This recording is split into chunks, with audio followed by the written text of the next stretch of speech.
Oke, hai teman-teman konselor sebaya. Ketemu lagi sama Kak Putri ya. Sebelumnya kan Kak Putri janji nih mau bahas mengenai ini. Tapi kebetulan Kak Putri ada halangan. Jadi untuk pertemuan yang lalu kita akan ganti dengan teman-teman melihat video materi ini ya. Dan habis gini kan liburan panjang karena mau lebaran. Jadi Kak Putri juga mengucapkan minal aidin wal faidin ya teman-teman. Mohon maaf lahir dan batin. Em, Mohon maaf kalau Kak Putri ada salah-salah dengan teman-teman juga. Dan semoga keluarga teman-teman diberikan kesehatan selalu. Oke, nah di momen Idul Fitri atau di momen Lebaran itu biasanya kita melakukan maaf-maafan gitu ya, sungkeman gitu. Sama orang yang lebih tua, sesama saudara, kita saling bermaaf-maafan. Jadi di momen Idul Fitri itu anggapannya kita semua akan kembali seperti kertas putih yang suci dan tidak ada eh, apa ya dendam-dendam yang kita simpan gitu. Jadi kita saling memaafkan diri kita sendiri dan juga orang lain. Nah, tapi meskipun kesannya sepele ya teman-teman, tapi perkara maaf dan memaafkan ini bagi sebagian orang dan mungkin dirasakan teman-teman juga ini bisa menjadi sesuatu yang cukup sulit atau mungkin tricky gitu ya. Dan pas banget hari ini Kak Putri mau bahas mengenai maaf dan memaafkan. Oke, ada dua aspek ya, maaf dan memaafkan. Kita lihat dari yang maaf dulu. Oke, maaf menurut KBBI itu adalah pembebasan seseorang dari hukuman, seperti tuntutan, denda, dan sebagainya karena suatu kesalahan. Atau dia memohon pengampunan gitu ya. Atau bisa juga ungkapan permintaan ampun atau penyesalan, ungkapan permintaan izin untuk melakukan sesuatu. Jadi, ketika kamu melakukan em, kesalahan dan kamu merasa menyesal, maka kamu mengucapkan kata maaf. Terus misalkan mau izin melakukan sesuatu, maaf Kak Putri misalnya gitu, atau maaf Bu, boleh izin ke toilet. Nah, contohnya gitu ya. Atau ketika dia salah, dia meminta maaf supaya dia bisa bebas dari hukuman atau konsekuensi. Misalkan dia kena tuntutan, denda dan sebagainya. Gitu. Itu eh, kata maaf menurut KBBI gitu ya. Lanjut. Maaf ya suaranya Kak Putri agak-agak serak. Oke. Nah, di saat apa sih kamu harus minta maaf pada seseorang? Nah, ini mungkin nanti bisa teman-teman jawab sendiri ya dalam hati atau mungkin teman-teman pikirkan di saat-saat seperti apa sih kamu harus meminta maaf sama orang gitu. Kak Putri baru aja minta maaf kepada seseorang karena Kak Putri ketika ngobrol sama orang itu, Kak Putri lebih fokus sama HP-nya Kak Putri dan itu mau mengganggu dia gitu. Itu mengganggu dia dan dia merasa nggak dihargai gitu ya waktu kebersamaannya. Jadi Kak Putri minta maaf gitu. Jadi di sini Kak Putri minta maaf karena sudah mengganggu atau tidak menghargai seseorang gitu. Kalau teman-teman gimana? Apakah minta maafnya karena apa nih gitu? Karena kalian melakukan kesalahan dan kesalahannya yang seperti apa? Nanti silahkan dijawab sendiri ya. Oke, kita lanjut. Nah, oke. Tadi tempat kelihatan dikit ya. Nah, ini adalah permasalahan yang mungkin dialami oleh teman-teman juga.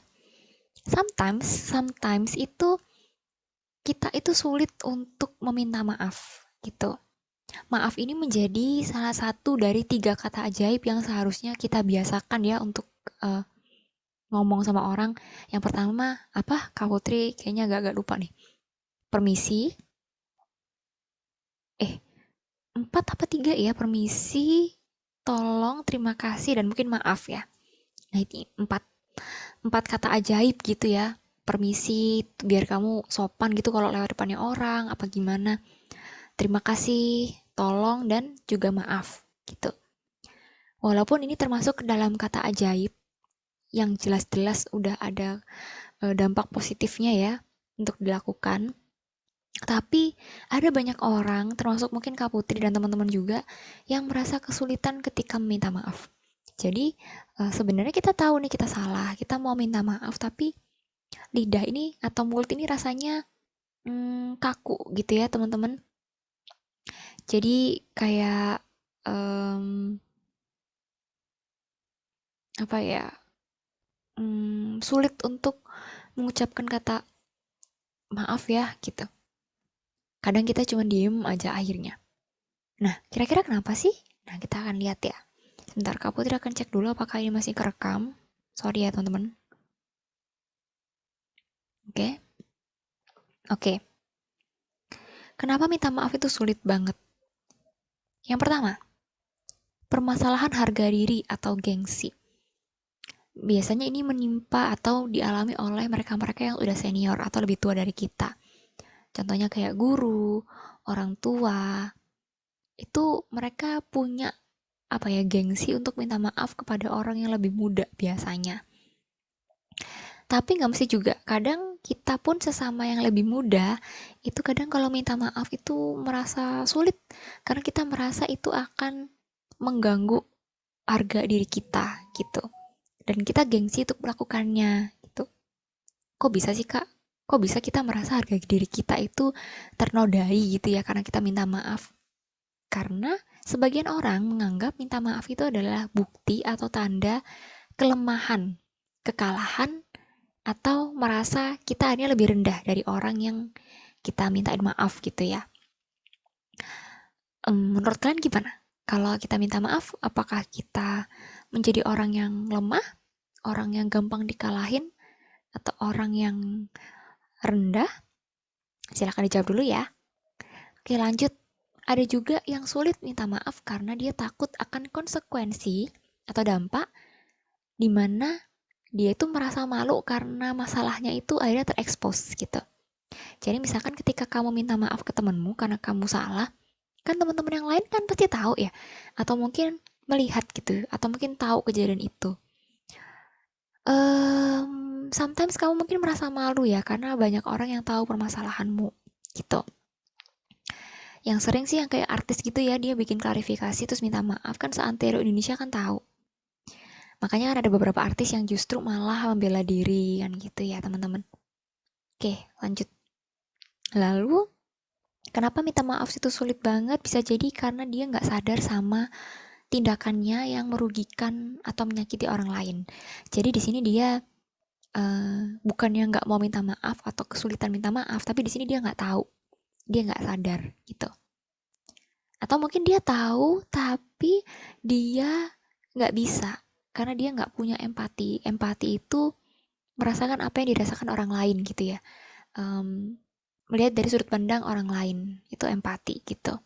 Ketika orang itu nggak punya empati atau empatinya kurang, biasanya mereka tuh akan kesulitan minta maaf gitu.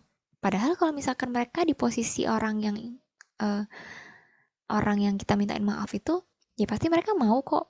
Kalau misalkan dan mereka pasti membutuhkan itu, membutuhkan orang yang salah itu minta maaf ke mereka. Pasti mereka butuh, gitu teman-teman. Oke, jadi ini ada 5 alasan atau 5 apa ya? Kira-kira nih, ini kayaknya 5 ini deh yang bikin orang itu sulit untuk minta maaf, gitu. Lanjut. Ada faktor lainnya nggak Kak Put? Ada. Yang pertama, mungkin bisa jadi dia punya trauma di masa lalu gitu ya, yang dia um, akhirnya nggak mau minta maaf duluan gitu. Mungkin bisa aja waktu dulu pernah minta maaf terus malah diejek atau dianggap lemah kayak yang tadi. Nah itu bisa jadi kayak gitu. Atau tidak terbiasa atau dibiasakan. Ya kayak yang Kak Put bilang tadi, 4 kata ajaib ini mendingan dijadikan kebiasaan. Biasakanlah untuk bilang permisi, tolong, terima kasih, dan maaf.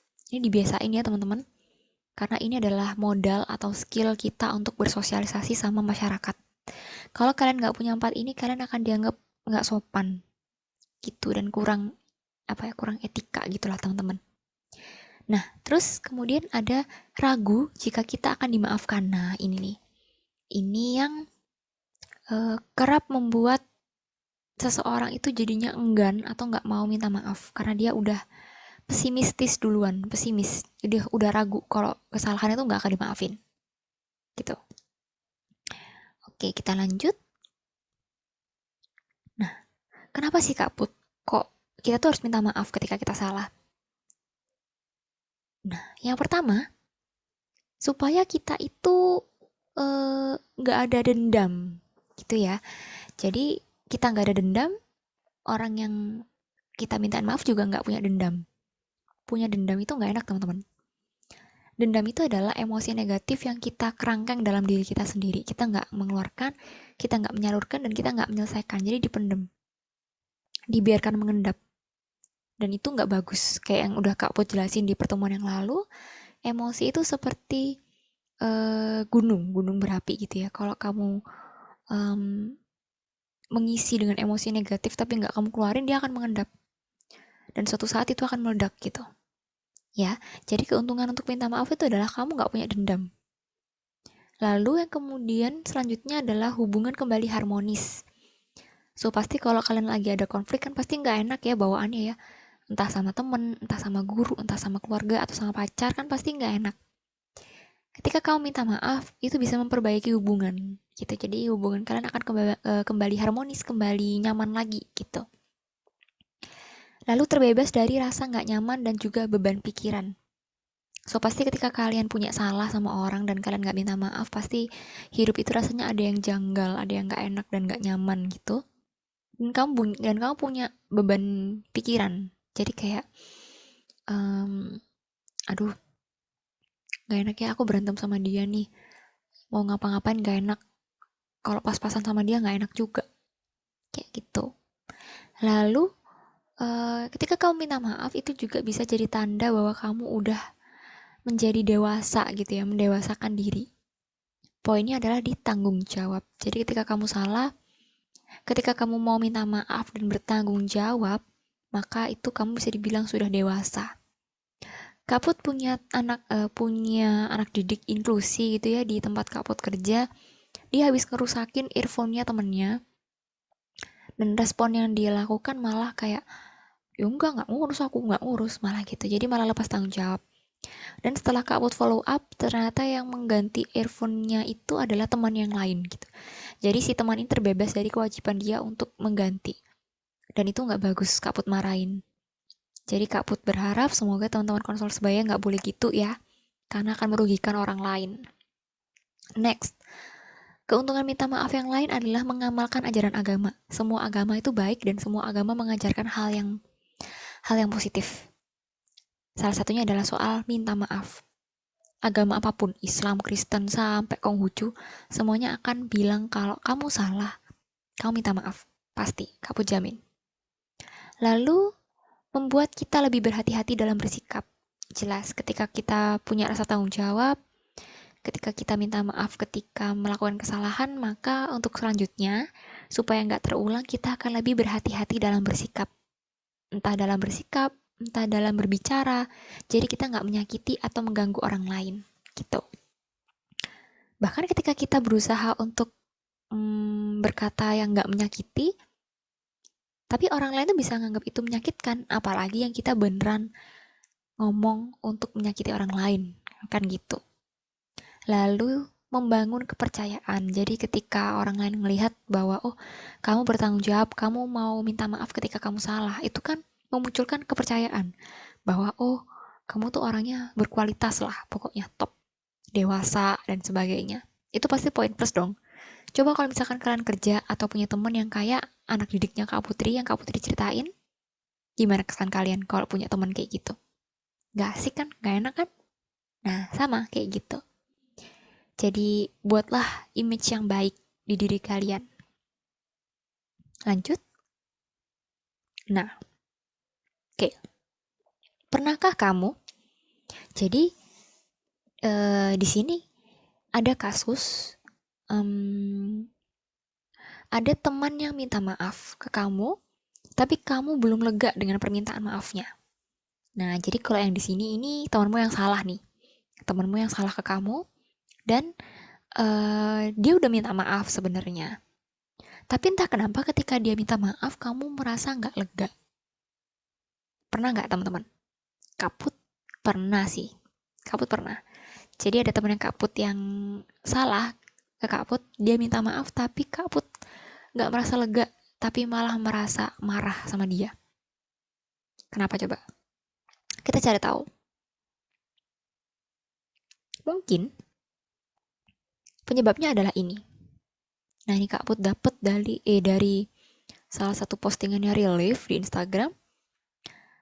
Jangan lakukan ini ketika minta maaf. Nah, ini sekarang coba teman-teman lihat antara fake apology sama good apology yang kanan. Coba teman-teman perhatikan kalimatnya, bandingin dulu ya. Aku minta maaf, tapi kamu terlalu sensitif. Itu tuh berasa kayak kamu naik roller coaster. Udah dinaikin, turun lagi. Maaf ya kalau kamu sakit hati. Maaf, aku cuma bercanda. Jadi dia minta maaf, tapi dia membela diri. Apalagi yang paling bawah. Oke, aku yang salah. Puas. Itu kayak terpaksa. Coba kita bandingkan sama yang sebelah kanan. Aku gak bakal ngulangin lagi, sorry. Maaf ya, aku menyesal banget. Ini emang salah aku, maaf ya. Beda kan? Jadi, cara kalian mengkomunikasikan minta maaf itu juga berdampak pada kesalahanmu tuh dimaafkan apa enggak sama orang itu. Gitu. Bayangin kalau misalkan ini terjadi ke kalian. Ada temanmu yang salah, terus temanmu bilang gini, oke aku yang salah, puas. Atau, iya ya, maaf maaf, aku cuma bercanda. Itu kita mau maafin tuh pasti setengah hati, Rek. Karena kayak kamu ikhlas nggak sih, tulus nggak sih minta maafnya, kan gitu ya. Jadi di sini poinnya adalah ketulusan kamu untuk minta maaf. Kalau emang minta maaf ya minta maaf aja, gitu. Nggak perlu kamu membela diri kamu. Oke, maaf ya, aku tuh cuma bercanda sebenarnya. Sorry kalau kamu baper. Itu nyebelin teman-teman, karena ya mau nggak mau, semua itu memang kita rasakan ya. Emang kita rasakan, kita punya indera, kita juga punya perasaan ya pastilah, pasti sesuatu hal di dunia ini tuh pasti kita rasakan, termasuk ejekannya teman-teman, guyonannya teman-teman, pasti kita rasain. Oke, aku yang salah, puas. Nah itu kan kayak terpaksa ya, padahal kan kamu yang salah. Kok malah merasa kamu yang kita paksa untuk minta maaf? Bukannya minta maaf itu memang harusnya disertai dengan kesadaran bahwa kamu salah. Kan gitu. Jadi, eh, teman-teman kalau misalkan mau minta maaf, usahakan kamu benar-benar eh, jujur dan tulus dalam meminta maaf. Gitu. Itu akan membuat peluangnya itu lebih besar untuk dimaafkan daripada kamu fake apology kayak gini. Ya. Jadi ini intinya ke komunikasinya, bagaimana cara kamu mengatakan minta maafnya. Gitu. Clear ya teman-teman? Terus cara minta maaf yang benar gimana Kak Put? Yang pertama, jangan meremehkan rasa sakit yang mereka miliki. Seperti Kak Put dulu pernah bilang, kalau bercanda itu harusnya terjadi timbal balik atau orang-orang yang di sana itu bahagia semua atau dapat candaannya. Tapi ketika ada satu yang nggak dapet candaannya dan malah sakit hati, ya berarti harusnya kamu yang minta maaf. Walaupun respon dia di luar kontrol kamu, tapi kan kamu yang bisa mengontrol apa yang kamu ucapkan, kan gitu. Jadi kamu yang harus minta maaf. Dan ketika minta maaf, kamu jangan bilang, aduh maaf ya, aku tuh cuma bercanda doang kau. Kalau kamu baper, aku minta maaf ya. Coba kalian kalau di posisi temen yang itu, pasti kalian akan merasa, berarti aku salah nih baper. Kan gitu. Kamu meremehkan perasaanku, kamu merasa perasaanku ini nggak penting. Kan gitu. Jadi, ketika minta maaf, hargai perasaan yang dia rasakan atas kesalahanmu itu. Gitu. Maaf ya, aku sudah bikin kamu sedih. Maaf ya, aku menyesal banget. Lalu, dengarkan cerita dan pahami perasaan mereka. Mereka kan pasti bilang ya, aku tuh kecewa sama kamu karena ini, karena ini, karena ini. Usahakan untuk tidak menyela. Usahakan untuk tahan dulu diri kamu untuk mau membela dirimu sendiri gitu. Apalagi ketika kamu beneran salah gitu. Mendingan gak usah bela diri, udah minta maaf aja udah cukup. Gitu ya teman-teman. Terus Berjanji dan buktikan kalau kamu tidak akan mengulangi kesalahan yang sama. Aku janji deh, aku nggak akan melakukan lagi. Tapi jadikan kata-kata janjimu itu sebagai bukti gitu. Jadi jangan diingkari ya. Tunjukkan kalau kamu mengakui kesalahan dan akan bertanggung jawab. Contohnya kayak yang anak didiknya Kak Put, misalkan kamu ngerusakin earphone, ngerusakin headsetnya teman kamu, selain kamu minta maaf karena ini merupakan barang ya, barang, maka ada nilai yang harus kamu ganti, yaitu nilai uang. Jadi selain kamu minta maaf, bentuk tanggung jawab lainnya adalah ya ganti earphone-nya. Entah dengan merek yang sama ataupun enggak, yang penting ganti. Gitu. Makanya kalau di toko-toko kan tulisannya pecah berarti membeli kan gitu. Walaupun kamu nggak sengaja mecahin ya, kesenggol, tapi kan itu kesalahan kamu dan kamu wajib meminta maaf dan juga bertanggung jawab untuk ya apa yang dia mau gitu, membeli. Ya udah berarti harus dibeli. Contohnya gitu teman-teman. Lalu tanyakan apa yang bisa kamu lakukan untuk membuat mereka merasa lebih baik. Ini biasanya berlaku kalau kesalahannya itu menyangkut perasaan ya, misalkan kayak dia tersinggung atau dia marah karena guyonan kamu. Oops, sorry teman-teman. Jadi tanyain aja apa yang bisa aku lakuin supaya kamu merasa lebih tenang saat ini gitu. Jadi selain kamu minta maaf, kamu bisa tanyain juga. Gitu ya, teman-teman. Nah, kalau tadi kita bahas minta maaf, maaf dan minta maaf, kalau yang sekarang kita membahas tentang memaafkan. Kalau yang minta maaf dan maaf tadi itu adalah ketika kita yang meminta pengampunan gitu ya dari orang lain, maka kalau memaafkan ini adalah kita yang berusaha untuk menerima permohonan dari orang lain itu. Kalau di Google, secara umum memaafkan merupakan salah satu cara seseorang dalam melepaskan dendam atau rasa kesal, marah, dan kecewa pada orang lain.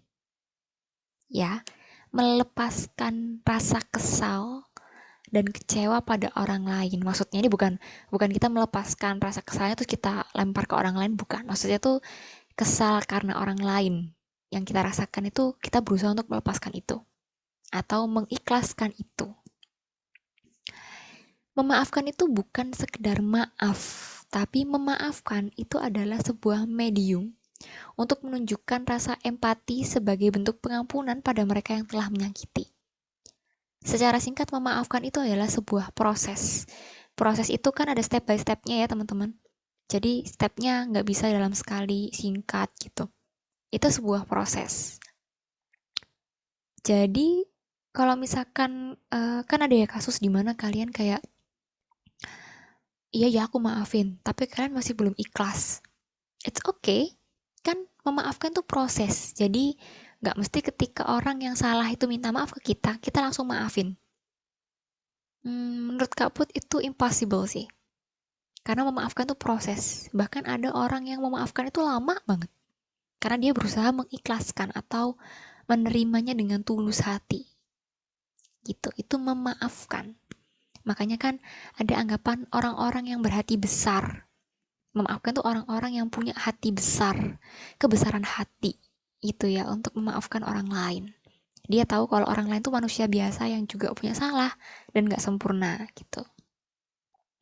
Dan dia berbesar hati walaupun minta maaf, tapi kan lukanya masih ada ya di diri dia.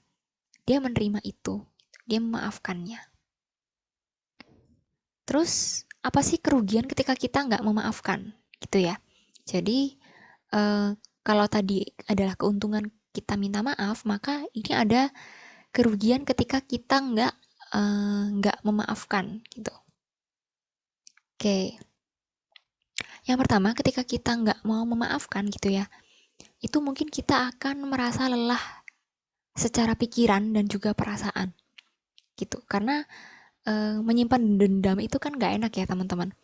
Jadi dengan memaafkan kita akan melepaskan rasa kesal itu tadi. Ketika kita terus memelihara emosi negatif, percayalah bahwa pikiran dan perasaan kamu tuh lama-lama akan capek. Kalian pernah ngerasain nggak teman-teman? Jadi Kalau kalian marah mulu, sedih mulu, kesel mulu, itu pikiran sama perasaan itu capek jadinya, lelah gitu. Terus kerugian lainnya adalah merasa nggak nyaman menjalani aktivitas. Misalkan ada temanmu yang salah, terus misalkan kamu nggak mau memaafkan dia, jadi tiap ketemu dia kamu menghindar. Itu kan nggak nyaman ya teman-teman. Gimana sih kayak kalau ketemu bisanya nyapa, tapi sekarang menghindar. Itu kan sangat merepotkan dan sangat nggak enak. Terus selalu berpikir negatif dan berburuk sangka. Jadi misalkan temanmu minta maaf dengan tulus, tapi kamu merasanya kayaknya maunya ada apa-apa sih ini. Ada apa-apanya gitu, ada niat, ada udang di balik batu gitu ya. Itu jadi nggak enak rasanya hidup dengan pikiran yang paranoid yang seperti itu tuh kurang enak teman-teman. Lalu bisa bertransformasi jadi dendam ya. Jadi emosi-emosi negatif yang kalian rasakan, yang kalian pendam itu bisa berubah jadi dendam dan itu nggak bagus. Lalu kehilangan relasi atau teman. Ingat, di fase kalian, fase-fase remaja itu adalah fase di mana kamu harusnya itu menjaring pertemanan seluas mungkin, tapi tetap selektif, ya. Jadi maksudnya kalian sebisa mungkin tuh dapat banyak teman supaya jejaringnya tuh makin luas. Entah teman di luar sekolah, teman ekskul, teman les, pokoknya perbanyak networking kalian, teman-teman kalian. Kalau kamu nggak memaafkan teman kamu, mungkin kamu akan kehilangan relasi atau teman. Berhubungan sama poin yang sebelumnya ya, yang dia menghindar, kamu mungkin akan kehilangan teman kamu. Jadi, kalau kamu selama ini bisa nambah sampai 15, berkurang jadi 14, kan sayang banget ya teman-teman. Siapa tahu kita suatu saat nanti butuh dia, ya kan? Lalu membangun image yang buruk. Mungkin kamu akan dicap sebagai, ih, dia tuh nggak pemaaf. Kamu tuh orangnya dendaman. Masa suka sih, Rek, dinilai kayak gitu kan nggak enak ya? Lalu, kalian tidak mengamalkan ajaran agama.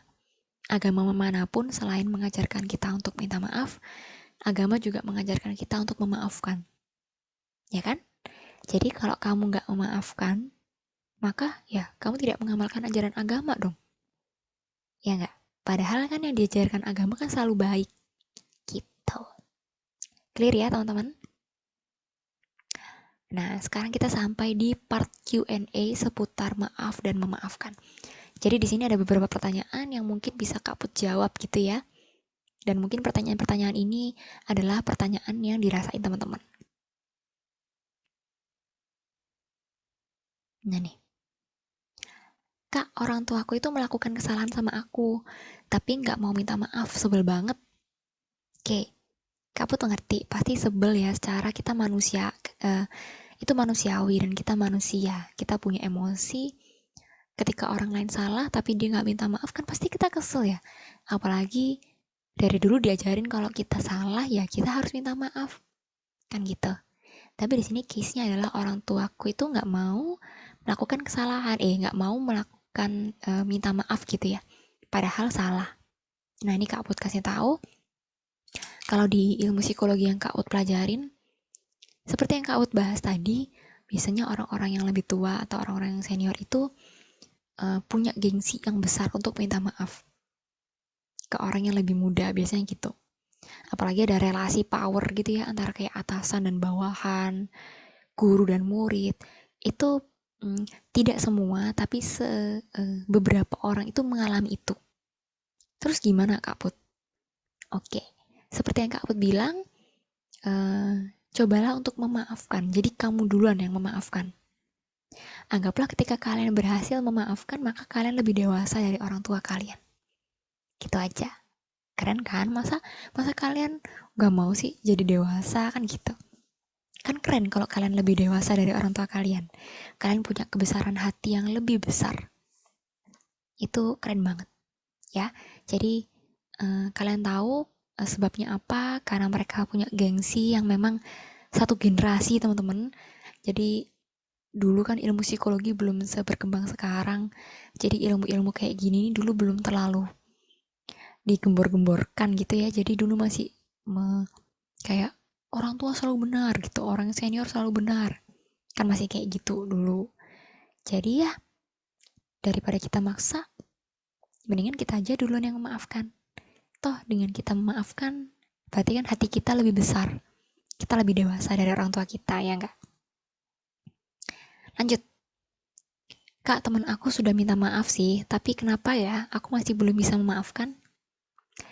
Seperti Kak Put bilang, memaafkan itu adalah sebuah proses. Jadi, wajar kalau misalkan di detik dia minta maaf, kita belum langsung ikhlas atau langsung memaafkan.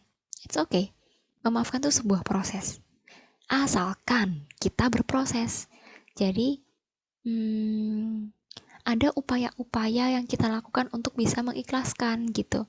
Jadi kalau kita bilang, ya aku belum bisa maafin kamu, kan memaafkan itu kan proses. Tapi kamu tidak melakukan apapun untuk membuat hatimu menerima itu, ya sampai kapanpun kamu gak akan memaafkan gitu. Jadi proses itu maksudnya untuk menekankan bahwa it's okay kalau kamu di detik temanmu minta maaf itu gak langsung maafin gitu, it's okay. Tapi ya kamu usaha dong untuk memaafkan itu gitu. Untuk melapangkan hatimu gitu teman-teman. Ini tiap orang beda ya, ada yang memaafkan itu cepat, ada yang lama banget. Kak Putri termasuk orang yang kalau memaafkan itu agak lama gitu. Kalau kalian gimana? Lanjut ya. Kak, apakah semua kesalahan di dunia ini tuh akan selesai hanya dengan permintaan maaf? No. Kan kita negara hukum ya, kita tahu kalau orang-orang tertentu, penjahat-penjahat tertentu kan di penjara, ada yang dihukum mati, ada yang didenda, macam-macam. Jadi, ketika kita melakukan kesalahan, seperti yang Kak Bu jelaskan tadi, selain kita minta maaf, kita juga bertanggung jawab.